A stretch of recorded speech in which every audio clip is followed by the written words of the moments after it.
guys, and welcome to this week's video.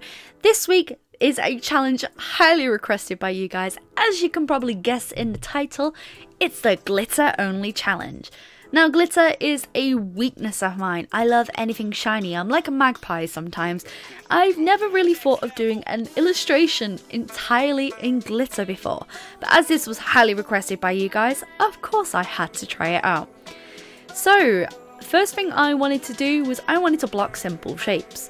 Knowing what glitter is like and how glitter behaves, I didn't necessarily want to do something overly detailed. The problem is with glitter is it can be a little bit unpredictable. So I drew something very simple because I knew I wanted simple line work, simple colours, because I didn't have a lot to work with.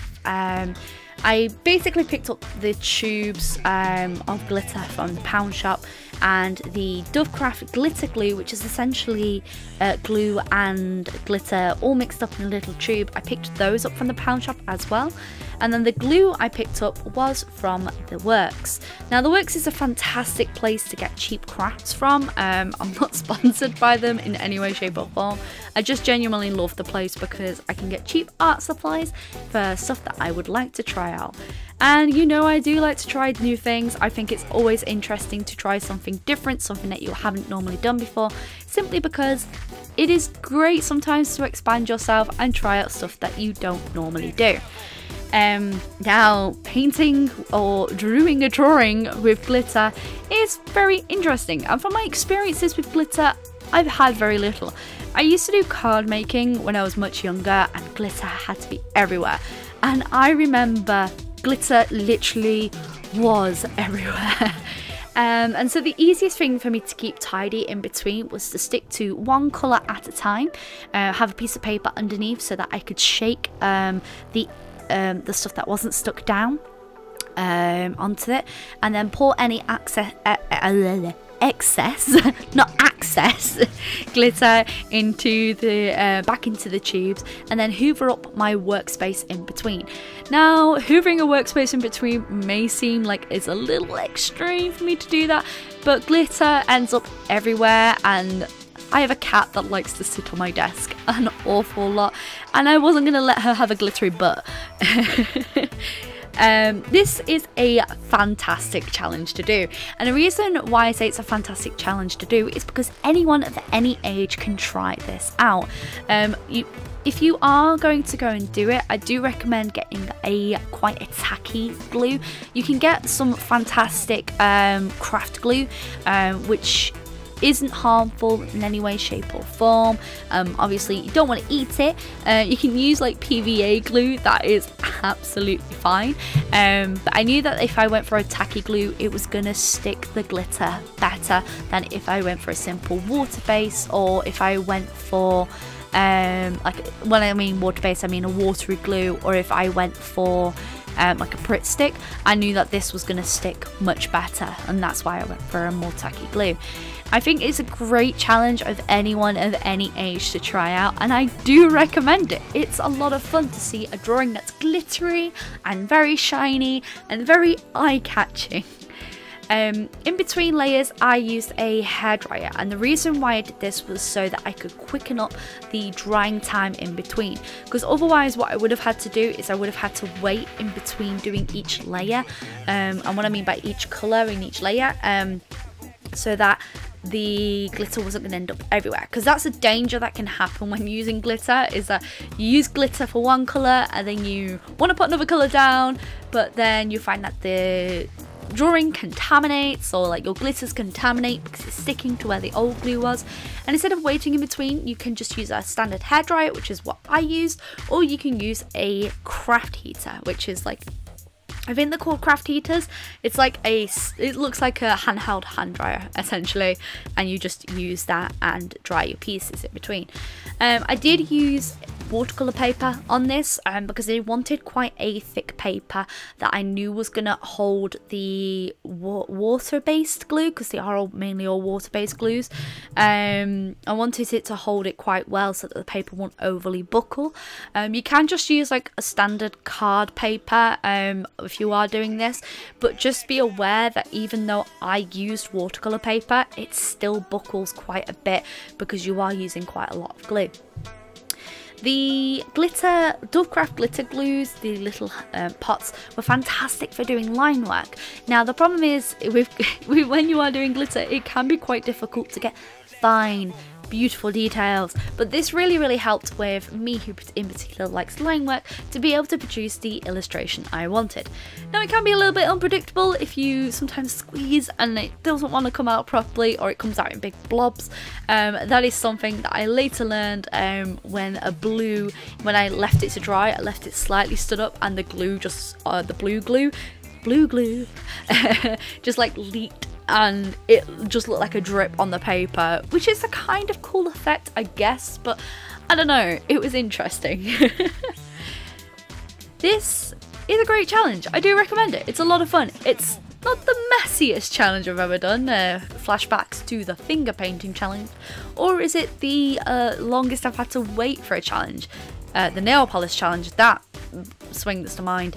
But I do like these arty challenges. I like using unconventional materials or materials I'm not familiar with to make an art piece and see how I grow from it. Learning from this, I will probably use a little bit of glitter in some future pieces. It might be fun to do. I won't be using glitter for the entire piece in the future because it just ends up everywhere, but at the same time this was a lot of fun. I was able to, because I did such simple shapes, it was really nice to see the drawing coming together, because when I first started I was like, oh, it's not looking very good, but the more I did and as each colour went on, I was starting to really enjoy this challenge. Yes, glitter did end up still, even when I was hoovering in between, it did end up everywhere. So if you are going to do it, be prepared with a hoover because it is going to end up everywhere. It's definitely a fun challenge. So what challenges would you guys like to see in the future? I have done a lot of challenges on this channel.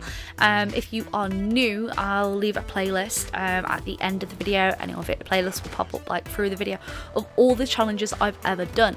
I love doing palette challenges, I love doing unconventional challenges, because I think, as I said earlier, it does help us grow as artists.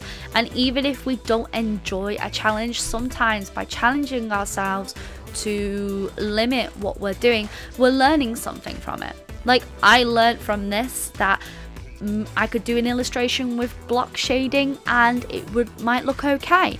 It made me think more about dissecting an illustration into simple shapes and how I was going to apply colour to those shapes that they wouldn't clash with each other. It got me thinking about how to produce an illustration and what was going to go where. It really reminds me actually of block colouring or lineless colouring, where you just, instead of doing like line work, you're just doing block shading, you're doing block colours, and that's kind of what it reminded me of, which is not something I have done very often, but it is a fun way to do. This trusty hairdryer helped me all the way through this video so much. Bless it, it was so noisy. Overall, considering I kept the illustration very simple, and I'll admit, it is a very simple illustration, overall I'm really happy with the results. I came to understand what works and what doesn't work if you are using glitter. Like I said, I haven't used glitter for quite a while, but I kind of got to understand how the medium worked. I got to understand like certain aspects of how to apply it, what to do, what not to do, and I think that's really important in that way. There would be a lot I would change. I'd probably do a few more, but hey guys, first of all, it's a hoover break.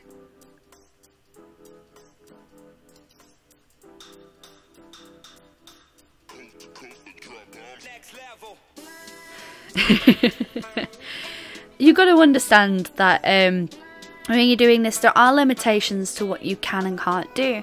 And I think understanding those limitations and thinking, okay, how can I apply this? It does make it a rather interesting challenge. This would have been more interesting probably if I'd done something a little bit more challenging in an aspect. But hey, you don't know how something's going to turn out until you actually try. In the future, if I was to do this, I'd probably do something a little bit more complicated. See how I'd last if I had to do a scenery with this. I probably would not do very well.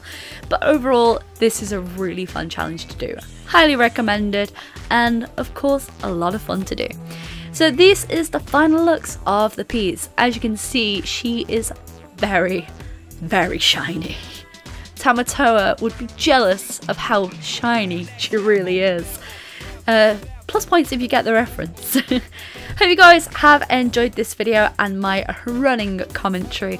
I know it's something a little bit different for this channel that we haven't really, well, no, we do plenty of challenges, but a whole glitter challenge? Hey, it was fun and I recommend that you do it. If you guys do take part in the challenge, let me know in the comment section down below. Maybe link your videos if you've participated in a glitter only challenge before, and let me know in the comment section down below what kind of challenges would you like to see in the future. Hope you guys have enjoyed this video. Maybe like, comment down below, and if you're new and you want to see more content, maybe subscribe. But as always folks, stay creative.